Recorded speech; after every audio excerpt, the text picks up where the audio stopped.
Good morning, friendships! Today's ulam, magluluto tayo ng ating spinach sauteed. Simple lang, with olive oil lang in bawang. Magpakulo muna tayo ng tubig. Yan. And wait lang natin kumulo bago natin ilagay ang ating spinach kasi lalaga natin siya dahil ang gamit ko ay frozen na siya. Yan. So, wait lang natin kumulo. Yan, and hindi pa siya kumulo, kaya hintayin lang natin.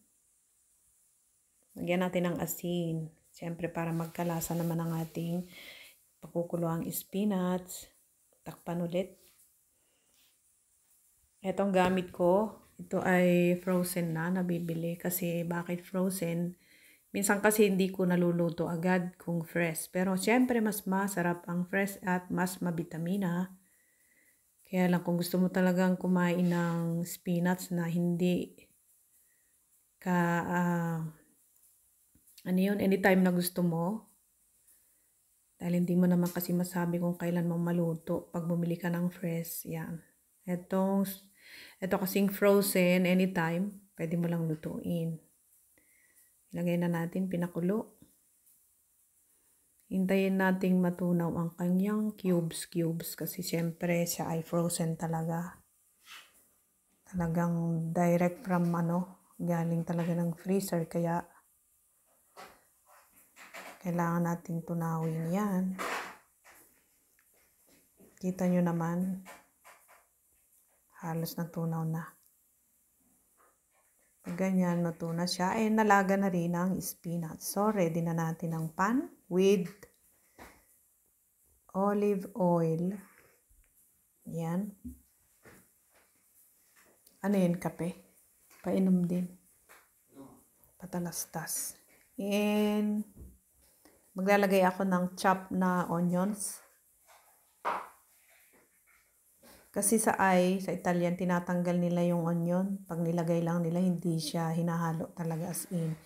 Pero dahil tayo ay Pinoy, siyempre nalagay ko, pinapatost ako kaunti. Yung bawang kasi, sabay kinakain ko na rin. Pero sa Italian, hindi. Siyempre, na yan halo na yung ating pagluluto. May Italian version at Pilipino na rin. Hinalo ko na ang ating spinach na sinala galing sa ating pinakulong tubig kanina na may asin. Iyaano na lang natin to, ipapalasahin na lang natin sa olive oil and bawang. Lagyan din natin ng depende kung hindi ganong maalat kanina, pwede nyo pang lagyan ng asin and pepper, black pepper to taste. Yan. Meron na tayong gulay. Spinach, sauteed spinach with garlic lang in olive oil.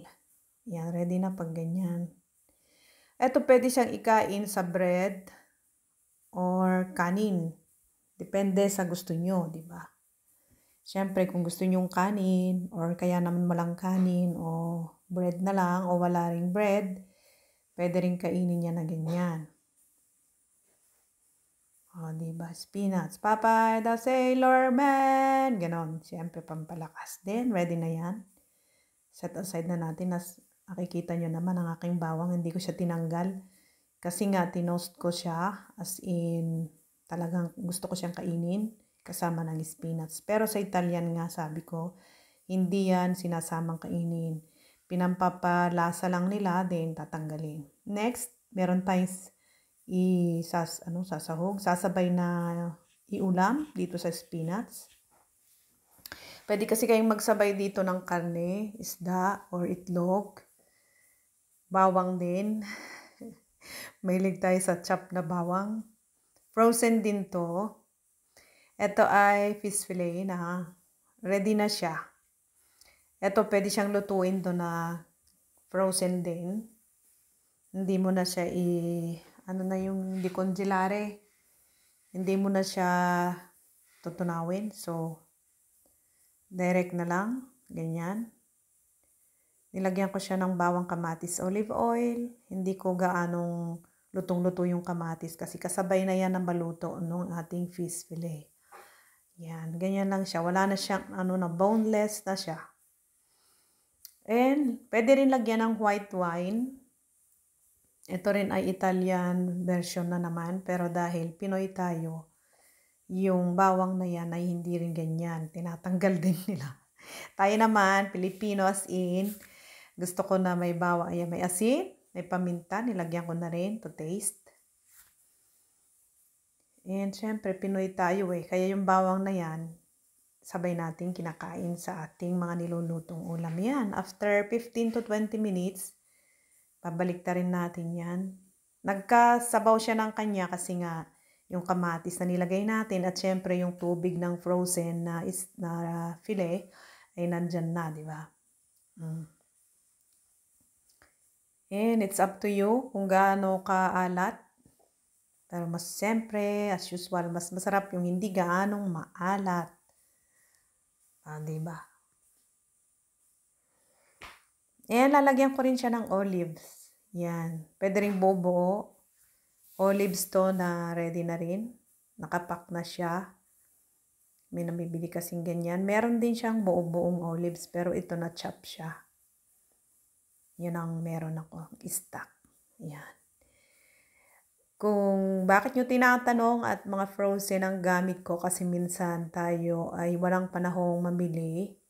At syempre kasi yung ating araw ng pagluluto, hindi natin alam kung maluluto mo. Halimbawa, bumili ako ng isda ngayon dahil nga sa ating trabaho, busy tayo.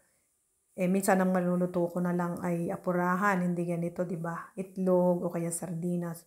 Ngayon kung may time naman ako, kasi kung may frozen akong stock, at least makakaluto ako para kinabukasan ng tanghali. May ready na kaming ulam. O, diba? Ganun lang yun. Isip-isip lang ng pang kabuhayan.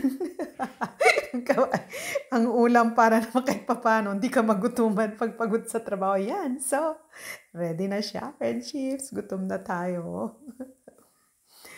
O yan, diba? Napakasimpleng luto pero masarap. Siyempre, ang dito is yung olive oil niya, kamatis. O, diba? Ganyan lang kadali, as in. Ngayon, siyempre may kanin tayo. Hindi ko na nakuhanan nung Kasi, as usual, kinukuhanan ko siya ng mga videos na kinakain, diba? Dahil nag-apura yata kami ng araw na yan, nakalimutan ko na nakain ko na tsaka ko naalala. The next time. Pero yan, masarap siya. Napakasimple niya. Ito na rin ang spinach na pwede na nating ihalo, isabay kain. And this is it.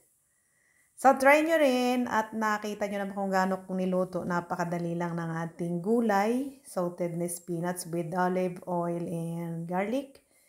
And ito namang fish fillet with tomatoes and garlic din and may konting olives. Siyempre, gamit natin ang olive oil. And, as usual, masasabi ko sa inyo, thank you for watching. And,